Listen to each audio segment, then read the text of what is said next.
Assalamualaikum warahmatullahi wabarakatuh. Bagaimana kabar kalian? Alhamdulillah kalau semuanya dalam keadaan baik. Nah, pada video kali ini saya akan memberikan sedikit tentang asesmen kompetensi minimum atau yang sering disingkat dengan AKM.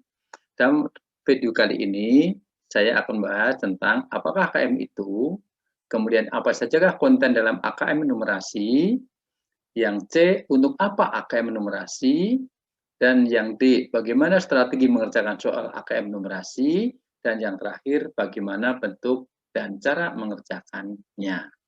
Nah, untuk itu, mari kita mulai saja dengan yang pertama. Apakah AKM itu?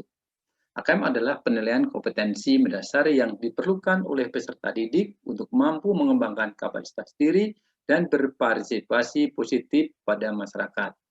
Kompetensi mendasar yang diujikan dalam AKM adalah literasi membaca dan numerasi.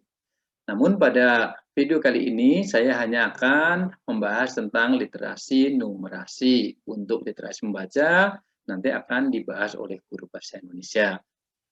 Sekarang apa sajakah konten dalam AKM numerasi? Konten yang diujikan dalam numerasi adalah bilangan, aljabar, geometri, pengukuran, data, dan ketidakpastian. Sekarang, untuk apa AKM numerasi? AKM numerasi untuk melatih mengembangkan proses berpikir atau kognitif yang meliputi pemahaman, penerapan, penalaran. Nah, untuk pemahaman atau knowing itu meliputi mengingat, mengidentifikasi, mengklasifikasi, menghitung, mengambil informasi, dan mengukur. Nah, untuk kognitif yang sedang, yaitu tentang penerapan atau applying, itu meliputi memilih strategi, kemudian menyajikan data, kemudian membuat model, kemudian menerapkan strategi, dilanjutkan dengan menafsirkan suatu pemecahan masalah. Dan untuk kognitif yang lebih tinggi lagi, yang berwarna merah, yaitu penalaran atau reasoning, yang meliputi menganalisis, memadukan, mengevaluasi, menyimpulkan, dan membuat keputusan. Sekarang bagaimana strategi mengerjakan soal AKM numerasi? Nah, seperti apa soal numerasi itu? Soal numerasi adalah soal yang menghubungkan matematika dengan kehidupan sehari-hari sehingga menuntut kemampuan untuk menggunakan keterampilan matematika dalam menyelesaikan masalah sehari-hari. Setiap soal numerasi diawali dengan pengantar atau stimulus berbentuk narasi, paragraf, gambar, diagram atau tabel yang berhubungan dengan makanan, belanja, permainan, kesehatan pribadi, transportasi pribadi, olahraga, penjadwalan sendiri, perjalanan, keuangan pribadi, pemungutan suara, transportasi publik, pemerintahan, kebijakan publik, demografi, statistik, ekonomi nasional, dan lain-lain, serta keilmuan matematika itu sendiri. Soal numerasi itu dikelompokkan menjadi 3 level kognitif yang tadi sudah kita bahas, yaitu tentang pemahaman, penerapan, dan penalaran. Nah, sekarang kita berikan contoh soal numerasi. Jadi di sini pada stimulus 1, ini ada sebuah gambar, kemudian ada juga narasinya. Kemudian nanti di sini ada bentuk soalnya. Dalam peringatan hari ulang tahun kemerdekaan hampir dipastikan dirayakan oleh segenap masyarakat dengan mengadakan lomba-lomba. Salah satu lomba yang dilaksanakan adalah baris berbaris. Berdasarkan stimulus 1, pelajar berbaris dari depan ke belakang. Langkah maju menggambarkan tambah dan langkah mundur menggambarkan kurang. Jika pelajar tersebut digambarkan dalam garis bilangan dan posisi D di titik O, apakah kalimat berikut ini benar atau salah? Jadi triknya yang perlu kalian perhatikan adalah kita mencari dulu password atau kata kunci yang ada dalam soal tersebut. Di sini kalau boleh Bapak bantu, passwordnya adalah posisi D di titik 0. Ya, ini berarti posisi D titik 0, berarti di sini nolnya. Kalau pada garis bilangan, itu ke kanan itu positif, berarti C1, B itu 2, A itu 3. Begitu juga yang ke kiri negatif, berarti negatif 1, negatif 2, negatif 3, negatif 4. Ya.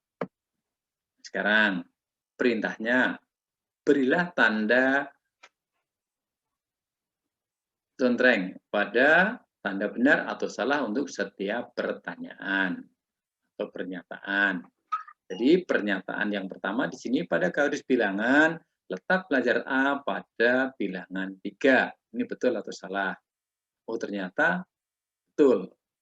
Kita beri tanda checklist begini. Ya. Pada garis bilangan, jika mundur 2 langkah, maka posisi pelajar C berada pada garis bilangan negatif 1. C mundur 2 langkah. 1, 2. Pada negatif 1. Oh betul. Nah, pada garis bilangan, agar pelajar F berada di bilangan 0, maka mundur 2 langkah. F. Nah, supaya menjadi 0, mundur 2 langkah. Coba, kita coba mundur 2 langkah. 1, 2. Ternyata sama dengan A, jadi salah. Pada garis bilangan, apabila mundur 3 langkah, kemudian maju 5 langkah, maka pelajar B berada pada bilangan 3. B, mundur 3 langkah.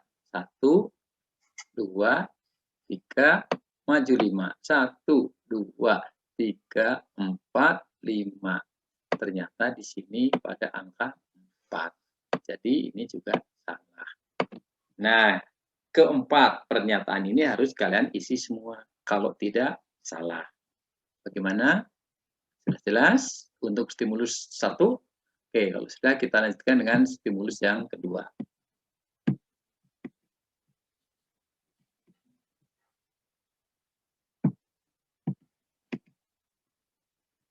Nah, di sini pada stimulus 2 ada gambar, kemudian ada tabel, kemudian ada narasi.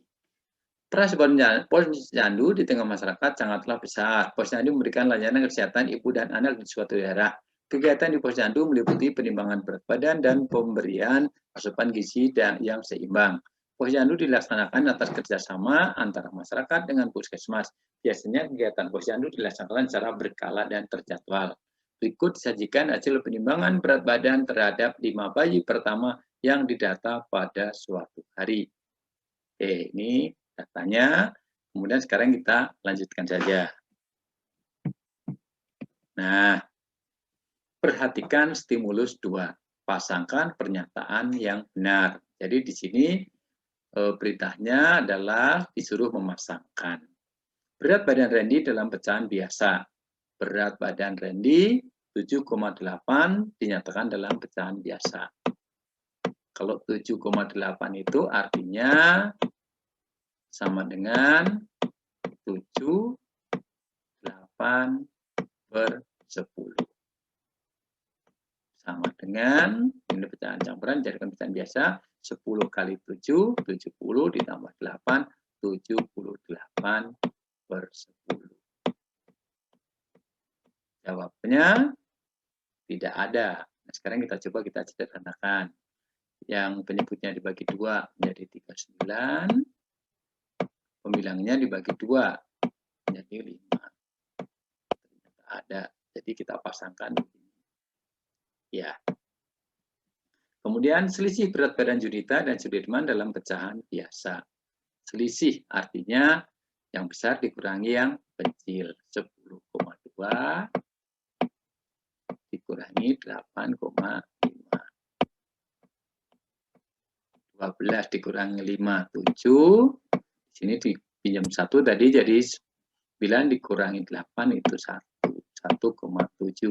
Kalau dinyatakan dalam pecahan biasa berarti 1,7 per 10. Sama dengan 17 per 10. Oh ada. Iya. Jumlah berat badan Randy dan Wenti dalam pecahan campuran. Di sini ada kata campuran, jadi kalian harus cerdas. Kalau campuran berarti yang dipilih nanti yang ini. Usah milih yang lain. Nah, sekarang berat badan Randy berarti 7,8. Kemudian berat badan Wenti itu 9,5. Kita jumlahkan 8 tambah 5, 13, nyimen 1, tambah 7, 8, tambah 9, 17. 17,3. Itu sama dengan 17, 3 per 10. Jadi jawabnya yang paling bawah. Yang ini, ya. Kemudian yang terakhir, perbandingan berat badan Dewi dan jumlah berat badan seluruh bayi. Ya. Jadi ini kita bandingkan. 12 banding 48. Boleh ditulis 12 per 48. 9 dibagi 12, ketemu 1, penyebut dibagi 12, ketemu 4. Jadi jawabnya 1 per 4. Gimana? Sudah jelas cara mengerjakan, memilihnya maksudnya? Sudah. Kalau sudah, kita lanjutkan dengan stimulus yang ketiga. Nah, ada banyak permainan edukasi yang bisa dimainkan bersama anak-anak. Permainan edukasi ini dapat membantu anak makin pintar dan aktif. Selain itu, permainan ini sudah terbukti dalam membantu mendorong kecerdasan otak anak apabila dimainkan dengan benar. Banyak ragam permainan edukasi yang dapat dilakukan oleh anak-anak. Salah satunya bermain kubus bersusun. Permainan tersebut bersifat konduktif karena dapat merangkai kubus-kubus tersebut sesuai dengan keinginan anak. Anak-anak juga diajarkan untuk melatih kreativitas untuk menyusun bangunan sesuai dengan imajinasinya. Jika ada kendala, ia juga akan belajar memecahkan masalah saat waktu melakukan permainan ini. Salah satu contoh memanfaatkan kubus warna-warni adalah membuat menara mini seperti pada gambar berikut. Jadi di sini menaranya mini dibuat seperti ini. Nah, soalnya bagaimana? Coba kita lihat pada slide berikutnya. Pada susunan menara yang ke-10, diperoleh banyaknya kubus yang ditata membentuk barisan bilangan sebagai berikut. 1, 3, 5, 7, 9, 11, 13, 15, 17, 19. Untuk menghitung hasil penyusunan dari bilangan-bilangan di atas dapat menggunakan cara. Nah, 1 tambah 19 dikalikan 10 per 2 atau 10 kuadrat. Jadi banyaknya kubus yang terdapat pada susunan menara ke-10 adalah 100 kubus. Nah, dengan pembahasan seperti ini, atau soal seperti ini, kalian setuju tidak? Kalau setuju dikasih tanda checklist di sini. Kalau tidak setuju, yang dikasih checklist yang bawahnya. Yang di sini. Nah, setuju tidak setuju itu nanti alasan kamu bagaimana, kalian tulis di sini. Baik itu penyajian kata-kata di sini dari bentuk yang ada, atau pembahasan ini terhadap soal yang diberikan. Silahkan nanti kamu tinggal tulis saja di sini yang rapi, yang bagus, karena ini menunjukkan bagaimana cara berpikir Anda dalam memecahkan masalah. Oke, sekian saja dulu pada video kali ini. Semoga bermanfaat. Saya akhiri. Wassalamualaikum warahmatullahi wabarakatuh.